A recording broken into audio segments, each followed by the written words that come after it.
Сәлем достар, сіздермен Гүлім. Бүгін сіздермен иммунитетті жақсартып, гемоглобинді көтеретін витаминді смеспен бөліскім келеді. Сондай-ақ бұл смес анемияға шалдыққан адамдарға, жүкті әйелдерге өте пайдалы. Бізге қажетті ингредиенттер: өрік, мейіз, қара өрік, түрлі орехтер, лимон және де бал. Барлығын ет тартқыштан немесе блендердан өткізіп аламыз. Мен орехтың әртүрлісін қолдандым. Сіздер қалауларыңыз бойынша тек бір ғана түрін пайдалансаңыздар да болады.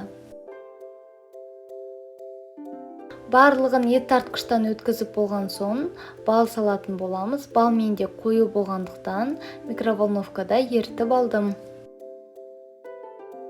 Бағанағы сместің үстіне құйып, барлығын жақсылап араластыратын боламыз. Біздің витаминді смесіміз дайын болды. Бұл сместі кез келген уақытта жей болады, алайда таңертең аш қарынға жесеңіз, пайдасы көбірек. Егер де гемоглобиніңіз төмен болатын болса, осы сместің арқасында 2-3 аптаның ішінде ғана гемоглобиніңізді бірден көтеріп алуға болады. Видео ұнаса, каналға тіркеліп лайк басуды ұмытпаңыздар. Астарыңыз дәмді болсын.